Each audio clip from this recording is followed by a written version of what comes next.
Hey Nathan, it's Monday, March 10th. So yesterday was the beginning of daylight savings time. I feel like it's really convenient that our cell phones switch to daylight savings time almost automatically. I feel like before we had cell phones, it was much easier to forget about daylight savings. Now I thought I had somewhat of an idea why we practice daylight savings time, but I wanted to know the whole history. So today's video is about the whats and whys of daylight savings.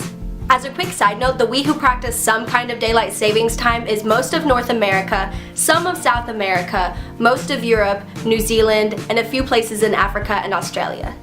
Humans have been adjusting their schedules to the naturally changing length of daylight since antiquity. However, our modern practice of changing the day specifically by an hour did not start until the 19-teens. What I thought I knew about the first implementation of daylight savings time was that it was started by Benjamin Franklin.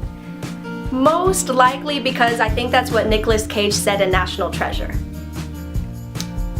That's not really true at all. Ben Franklin did write a satire in the late 1700s while he was in France, in which he said the people of Paris could save on candle wax if they woke up an hour earlier to utilize morning light.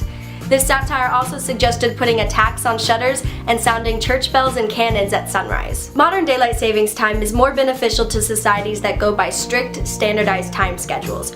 Europe back then did not have specific time. So daylight savings time wasn't suggested until a century later in 1895 by a guy in New Zealand who liked to catch bugs on his downtime. He wanted more light hours in the evening, so he said, "How about we change the clock 2 hours earlier?" I'm not making this up. George Vernon Hudson's idea became very popular in New Zealand. An Englishman named William Willett also came up with the idea for daylight savings time in 1905, noticing that many people wasted their early morning hours sleeping. He fought for this change until he died in 1915. The next year, Germany began using daylight savings to lessen the usage of energy. Since most of Europe was in war, many other countries adopted daylight savings as well, wanting to save energy. The United States started using daylight savings time in 1918 to help save energy during the war, but dropped it after due to unpopularity. The choice for daylight savings time became a local decision. Then, in World War II, Franklin Roosevelt's all-year-long daylight savings time, called wartime, was kept in place until 1945. Afterward, it again went back to local decisions on when to start and or whether to have it at all.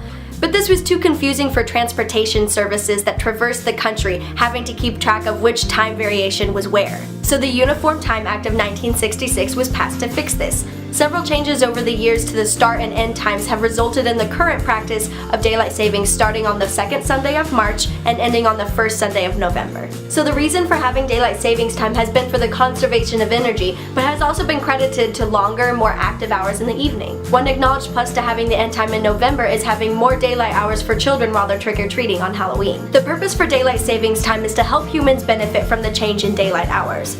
But this is also why states in the US still have the option on whether or not to use it. Part of the Uniform Time Act allows states to not use daylight savings time as long as the whole state complies. Arizona is one state that has not used daylight savings time since 1967. Since the later daylight hours of the hot summers cause Arizona residents to use more energy for cooling, daylight savings is actually uneconomical for Arizona. What do you think of daylight savings time? Is it worth it? Is it too much trouble? Leave a comment. And Nathan, we'll see you on Wednesday.